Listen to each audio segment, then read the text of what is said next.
Hi, it's Peter Wright and Kathleen Beauvais in Ontario, Canada, with episode number 140 of the Yakking Show. This is the show for awakening you to new perspectives for the changing world we're living in, and it's certainly changing every day. As always, we have interesting guests. Today's no exception, but not for me to introduce guests. Kathleen does it so much better than I do. So first, let me welcome co-host. And before I get her on the show, let me say she wears another hat, and she's an IT recruiting and development specialist to help you with all your needs in that department. So that's enough for me. So hi, Kathleen. How are you doing today? I'm doing great, Peter. Thank you for that. And thank you all so very much for tuning into our show. We so appreciate you and we love reading your comments. So do please keep those coming. And if anyone out there is interested in being a guest on our show, please don't hesitate to reach out to either Peter or myself. And as Peter mentioned, we do have another special guest with us today. Her name is Andrea Pass. Andrea, welcome to the show. How are you? Hello, Kathleen and Peter. Thank you so much for having me today. Hi, Andrea. Andrea, you are a public relations expert from New Jersey. You've set up campaigns for brands to be showcased on shows such as 2020, The Today Show, Wendy Williams, Ellen, just to name a few. My goodness, I'm very impressed. Can you tell our audience a little bit about your background and what led you into the world of public relations? Well, certainly. It's so funny how you come to your future, your career, and what you love. And when you look back, you realize you loved it all along. And back in high school, I was always the publicity chair of all the committees. I was the one always writing the press releases and hanging the flyers all over town and making sure that the press covered our events at school. And so in college, when I majored in radio, TV, film, and I thought I would be a broadcaster, I was still always the publicity chair of every committee and took a number of public relations classes. And when I got out of college and thought I was going to be a broadcaster, I realized I really love public relations and I wanted to have the white picket fence lifestyle and not be gallivanting all over the world and not be settled down. So I said, public relations gives me that opportunity to have my family and my hobbies and what have you, and have an amazing career and always be producing effective public relations content for my clients. So that's how I got to be in PR. And I started Andrea Pass Public Relations 3+ years ago. And I've never been happier. I love being a solopreneur. Oh, well done. Very good. But I've been reading your website and there was something else instrumental in making that switch. I think you worked with one of the famous names in radio broadcasting for a while, and then you decided you didn't want to follow in that person's footsteps. Is that right? Tell our audience a bit about that. Similar. I always wanted to be Dan Rather. That's right. I was going to be the next Dan Rather. So when I graduated college, I went straight to CBS in New York City to get a job. And back in those days, every woman had to take a typing test. The typing test. How ridiculous, right? How ridiculous. And so there was a freeze in the broadcast area. So I ended up at Woman's Day magazine. And every woman had to start as a secretary administrative assistant. And I was promoted 5 weeks later and ended up doing advertising, trafficking, and layout for Woman's Day magazine until the freeze was lifted in the broadcast area. And I started doing PR, media relations, for the CBS radio division, and then had a chance to interview to be one of Dan Rather's assistants. Right. And you don't meet him though. You're interviewing with the head of the assistants. And I got called back for the second interview and I said, I don't want to be someone's assistant. It wasn't what I wanted. And then I had a chance to be on the desk for the evening news, nights and weekends, $169 a week. And my mom and dad said, we'll help you. Because where I lived, there are no trains and buses that take you into New York City in the middle of the night. And so I would have had to drive and park in a garage and the whole 9 yards. And I just said, you know what? I love PR. And I think this is the path I'm going to take. And I don't regret that choice because I think we all make choices. There are forks in the road for all of us. Sure.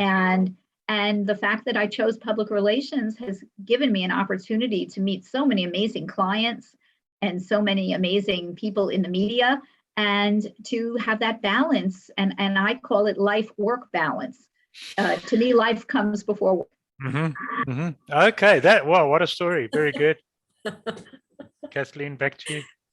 So when you started your career, though, you started in some major public relations firms, but then decided to start your own. What led you to want to start your own? Well, I had always wanted to have my own public relations consultancy for a long time. And over the years, clients kept saying to me, why aren't you going out on your own? And I had this, I guess, nervousness. I wasn't ready to put the pinky toe in the water yet. And I kept saying, yeah, maybe I'll do that next year, or maybe I'll start in 6 months. And I kept putting it off. And then I was talking seriously to a number of clients about it. And I said, okay, I'm going to start doing this, in September. And this was in April. I was already outlining everything. And then the company that I worked for let a third of the people go. And so hooray, hooray. I didn't have to worry about that. The door closed, but opened immediately. And it was perfect timing because I was having such trouble deciding, okay, I've got to give my notice. And I didn't have to. You didn't have to. So the owner of that company got rid of everybody pretty much. I think there's 2 people left today. And I don't really know what they do. I wish them nothing but the best. But for me, I turned around, got my business up and running. By day 3 or 4, I had my first client. And within 3-4 weeks, I had about 5 clients. So I was ready to roll because I know so many people.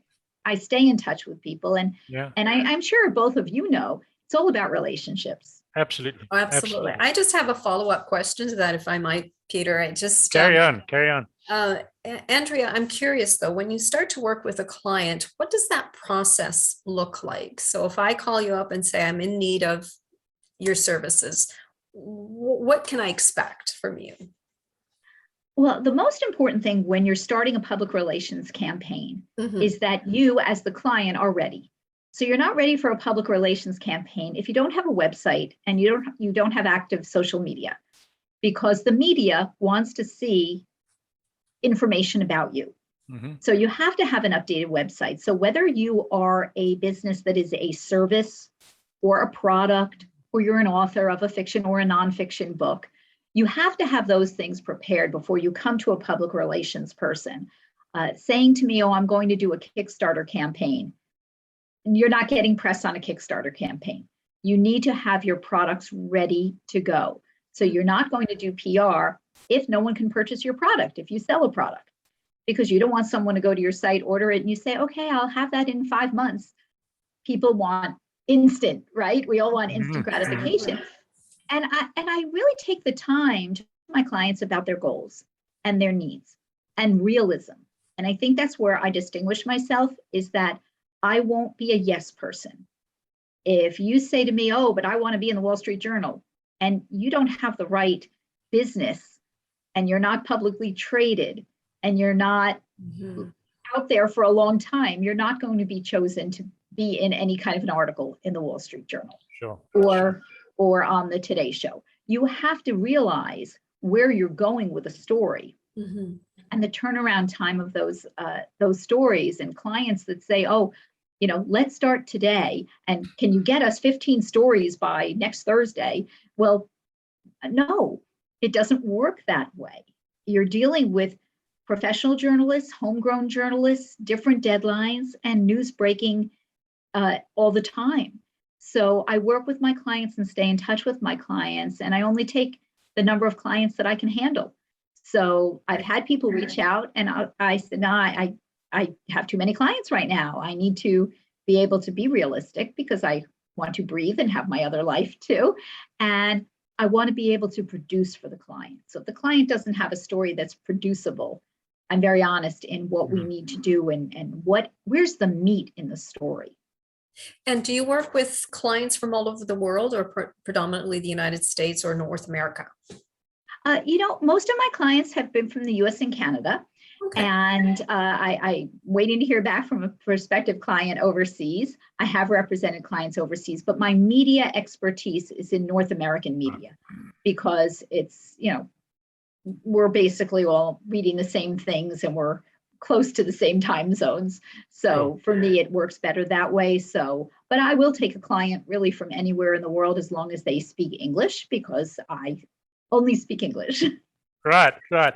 I'm going to ask you one, just listening to you talking, from my limited dabbling in helping small businesses with their marketing, which I've done at time, I would guess you do get clients who come to you who are totally unready for your services. They don't have social media exposure. They don't even have a website, and they're probably quite shocked when you say to them, well, you've got to do all that first. Is that right? Well, yeah, and in fact, this just happened to me last week. I had given a lecture. I happen to sit on the board of the United Inventors Association of America. We're a nonprofit for people who invent gadgets and consumer products. So I had given a lecture about public relations, and an inventor had attended my virtual lecture and reached out to have a meeting with me. And in my lecture, I brought up the same thing I just said to you. You must have a website, social media pages, and your product available before you do public relations. Right. And during this new business call, I found out the product is not available. She does not have a sales site.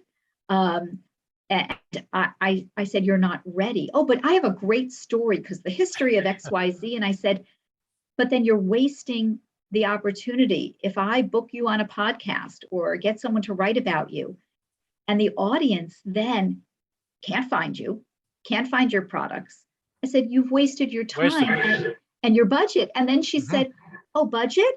She said, I can't do this. I'm a senior citizen. Can you do the work for me for free? I said, I don't run that. I run a business. And she got very agitated with me, but she's not ready. She's not ready. And you have to have a budget. When you're planning marketing, you must have a budget, because you're hiring people, and you want to hire someone who has experience. That's right. It's an unfortunate thing that people know they have to pay a lawyer when they want advice, but they tend to think when it's in marketing, they get it for nothing. You mentioned being a director on the board of inventors, right? So how did you get in? It seems a long way from public relations. How did you get involved in that? Yeah, actually, it's really a fun story. I was representing a variety of companies in the as seen on TV category, those infomercials, but wait, there's more. And those companies are always looking for the next big hit. And I started doing some research, and I found this United Inventors Association of America and reached out to them and said, would you work with us on doing a pitch event? And I would invite the press to cover this pitch event, and you would reach out to your inventors to come to these events. They loved the idea. I connected them with my client. I arranged these events. We did it in Cleveland and Chicago and Charlotte and San Diego and all over the place. Yeah. And it was almost Shark Tank meets the reality, because this is real. And sure. as we know, Shark Tank is TV. It's not really real. But that's how I met all the people at the United Inventors Association of America. And as the years went on, they kept asking me to be involved. And the people I worked for, whose names were on the door, they didn't want me to be on any boards because it would be my name. Right. And so as soon as I launched my own business, they said, well, now your name's on the door. Are you ready to join our board of directors? And yay, hooray, I'm on. And I love these people. And the thing about inventors have such heart and soul. They believe in their product, and they've sunk everything into this product in the hopes that this is going to be their big break. But it comes from a place of love. And I think that's what I really enjoy about working with inventors. Oh, good. Oh, that is interesting. You specialize in a wide range of business categories. Can you tell our audience about some of your successes? Oh, wow. Okay. Well, that's always a fun thing to do. But when working to increase name awareness, I did have the opportunity to work with Chef Wolfgang Puck. And many people do know Chef Puck. Yes. And of course, he has his products and he has his Spago restaurants and his other restaurants. But he was coming out with a cooking school. And so I was able to work with him to bring recipes, and we brought them to TV shows like Rachel Ray and Good Morning America and many, many others. That it was so much fun to get the word out about his cooking school and to see that more people were signing up at the time for his cooking school. So that was terrific. But whether you're a celebrity or you own a business that has a service, so whether you're a business coach or a health and wellness person, or you've written a cookbook, or you've written a fiction book or nonfiction book, each one is important. And right now I'm working with an 18-year-old author. Wow. Who is an autistic young man who says autism is not a curse, it is a gift. And he wrote this young adult novel. He did his homework about a young boy who becomes homeless. The family becomes homeless. And this 18-year-old, I guess he was 17 at the time, he really researched everything. And working with him and securing interviews and coverage for him, it's such a great story because he's saying to other people who are on the autism spectrum, you can do this. He wants to be a writer. He's a writer. He's had his book published. And it's not a curse. Recognize who you are and your limitations, and then go for it. And he's going for it. So in one breath, you're looking at a celebrity, and then the other breath, you're looking at the kid next door. And so each one is as important as the next one. So I've also represented universities and professors at universities, surveys that we've done for universities, obviously many in the consumer products category. And I really love the variety of clients and the variety of successes because I don't get bored. No, it sounds like it. Wow. And you get to taste tasty food when you're working with chefs, I guess. Eh? Yeah, it was very funny. I was doing a press event for Chef Puck. He was on Home Shopping Network, HSN, that it's called now. And they had never had a press event for one of their people. And I had arranged this whole thing. And we were told we have to stay in the green room, in the back room. We weren't allowed in the studio. And so I had a group of probably a dozen journalists seeing the process from behind the scenes. And they were bringing us all the food that was cooked on set in this green room so we can all eat, which was so much fun. But then near the end, they came back, they said, Andrea, Chef Puck said you can all come into the studio. We're going to have you in the back, just be very quiet. So everybody is very excited. He's live. And we're standing there, and he was cooking a turkey in his Wolfgang Puck pressure oven. And he says, young lady, and he points to me. He didn't want to make it seem like he knew me. He says, young lady, come here. I'd like you to taste the turkey. So this is live television. So of course I go around the cameras, I go on the live TV, gives me a plate with a piece of his turkey. And I'm Andrea, the public relations person. I said, Chef Puck, your pressure oven made the best turkey. I can't get over how juicy this is. And of course, everyone's looking, thinking that he didn't know who I was. Right. And so I was having a ball with the whole thing. And then afterwards, we had a whole Q&A. And then I called my parents later because this was down in Florida. And I said, yeah, I was live on HSN. And my mother, why didn't you tell us? I said, I didn't know I was going to be live on HSN. Oh, what so there's fun. always those fun stories and being in a green room and meeting other celebrities who happen to be there for your show and introducing your clients to celebrities that might also be on the show the same day they are. It's always a lot of fun. Yeah, it sounds like a lot Great of fun. story. A lot of fun. So here's one for you. You mentioned, I think it's on your website, that many businesses don't recognize the importance of PR in their marketing strategy. So why is it? And I would agree with you that very often PR is seen as a sort of Cinderella of the marketing mix. It hasn't got the glamour of glossy magazine advertising, for instance, right? Which a lot of marketing people in the old days used to get caught up with. So what's the reason behind that? Well, I think that there is a confusion about public relations versus advertising. Mm-hmm. And in advertising, you're buying an ad. You know Mhm. it's going to run on that TV show, radio show, newspaper, magazine on that day at that time, and you've created the content and you can change the content. Public relations is not tangible. So you're not sure if you're interviewed, will anything appear in the press from that interview? How are you going to be edited? Can you reuse that? And I think that because people don't understand it and they think I could do that myself, I don't need to Mhm. hire a professional. Well, okay, then go right ahead if you can do it yourself. But you'll recognize very quickly that you can't do it yourself, that there is a certain way to deal with press and to arrange an interview or a book review or a product review or to be featured in a story about other things. And that value is giving you earned media coverage. It's making the audience trust you. Mhm. And I think making is not the word that I mean. It's allowing the audience to trust you. Absolutely. If a journalist is going to feature you, then they've already vetted you and they know you are legitimate to include in their story, their interview, their feature, whatever it might be.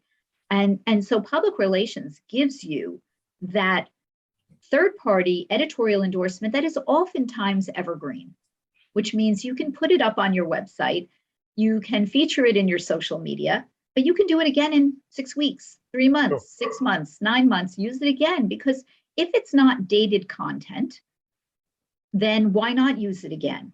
Because the average person is consuming, I mean, we consume like 11 hours a day of content. Mhm. And many times we're consuming, there could be people listening right now to this show that are also scrolling on their computer or Oh, yeah. reading a magazine or watching a TV show and listening at the same time.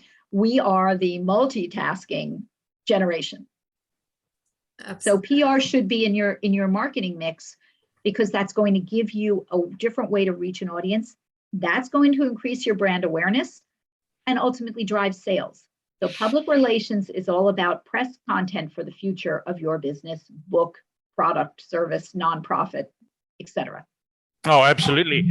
And one of the big reasons for using a professional like yourself is having been in managing a big marketing department some years ago.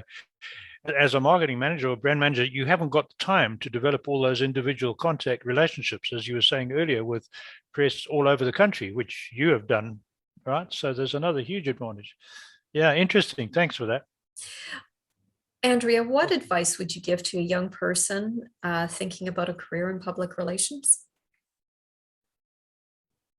Have internships. Mm.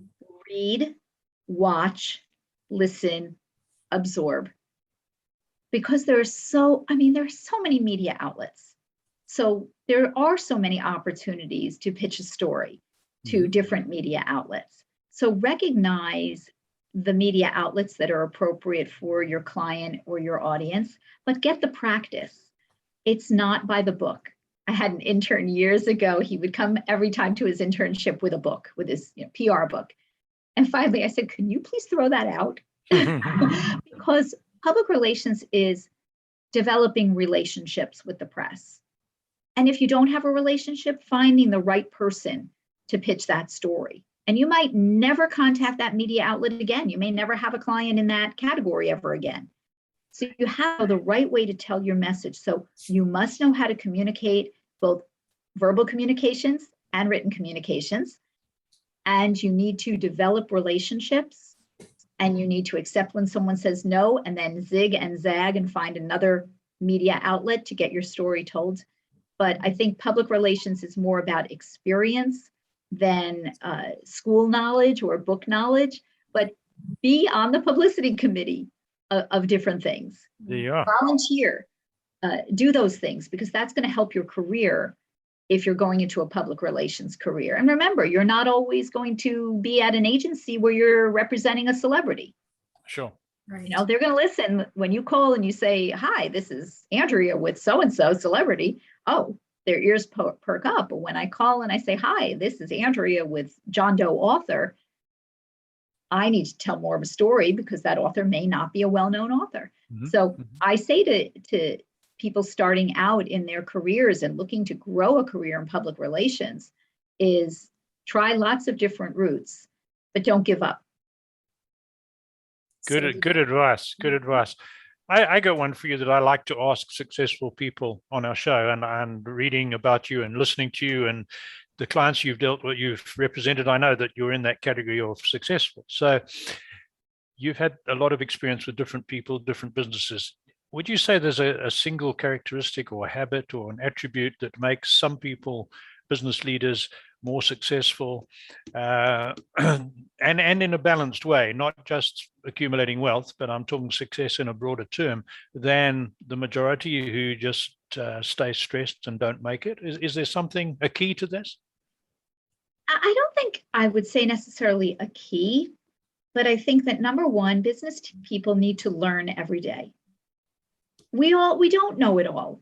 So every day is an opportunity to learn something new. So why not learn something new? And I think effective business people are good listeners. I think we all love to talk, right? I love talking, but by listening, you're going to recognize what's out there in the business world or the consumer world or personal world that's going to affect your business and grow that. So I would say educate yourself, always listen, and make sure that you make time for yourself and your family. Because I think that, and I come from years ago, worked for a boss that I was 24/7. I missed many a party. I was in the lobby at my daughter's college graduation because I had to work. I was on vacations, standing outside a bus at a tour, working. And I think that we have to recognize that what are we working for? Mm-hmm. We love to do what we do, and I don't plan on ever retiring, but I want to have time for my life because it's just so short. So let's enjoy ourselves. So I think those are the things that I see. I see successful business people take the time for that vacation and that family time. That's wonderful. So That's very good. We're almost out of time, Andrea. Can you tell our audience how they can contact you? Well, anyone can visit my website, AndreaPassPR.com. And I do have an appointments tab on that site. So certainly schedule a complimentary half-hour consultation with me and mention that you heard me here on the Yakking Show with Peter and Kathleen. So I know that. You can also follow me on Facebook, Andrea Pass Public Relations. I'm on LinkedIn, Andrea Pass, and I'm on Instagram, I'm on Twitter, I'm all over the place. But Google me, find me, Andrea Pass, and let's talk about how public relations can help your business, product, service, book, nonprofit, because it should be part of your marketing mix. And when is it a good time to start? Today. Wow, that's really good. Kathleen, sorry, we got a minute left, and I'm going to steal that minute away from you because I've got another question I want to ask Andrea. Andrea, we're talking on a video channel on YouTube, BitChute, and everything else, and also known as podcasts when it's audio only. And it seems to me that the number of platforms in that category are proliferating. And we know that it's hard work from our side producing it. It's not easy. A lot of people fall into the trap thinking it's easy, and they do 2 or 3 episodes and they disappear. Are these platforms becoming a more important part of getting exposure for clients now? Podcasts are where it's at. Podcasts are the future because of the fact that a podcast is more long form and not a 3-minute segment that you're sharing with the host or video content on TV, or the fact that newspapers, my local newspaper is a handful of pages now, and it's the daily newspaper. Podcasts give you that longer term platform to tell a story, have a dialogue, meet wonderful hosts such as yourselves, and be able to share that information and share it again and again. And actually, I did hear a statistic that the average household listens to about 7 podcasts a week. Really? And this continues to grow. So households, 50% of households listen to podcasts, and of those, they listen to 7. So I mean, how many times are people out jogging or multitasking and they'll have a podcast on in the background? So yes, thank you for what you do and what you do very, very well, because the audiences are there and growing. and the public relations world understands and appreciates podcasts. Oh, Great. thank you for that That's good. validation. Thank you. Yeah, good to know. And that's a feeling we had as well from looking at our own statistics and other successful podcasts and TV shows. Yeah, thank you for that. Kathleen, back to you. I stole the last minute from you, so I'm giving you back the rest of it. Not at all. Andrea, thank you so much for being on our show. We loved having you. And thank you all so very much for tuning into our show. Once again, we love reading those comments, so please keep those coming. And if anyone out there is interested in being a guest on our show, once again, please don't hesitate to reach out to either Peter or myself. And until next time, take care. Bye-bye, everyone. Bye.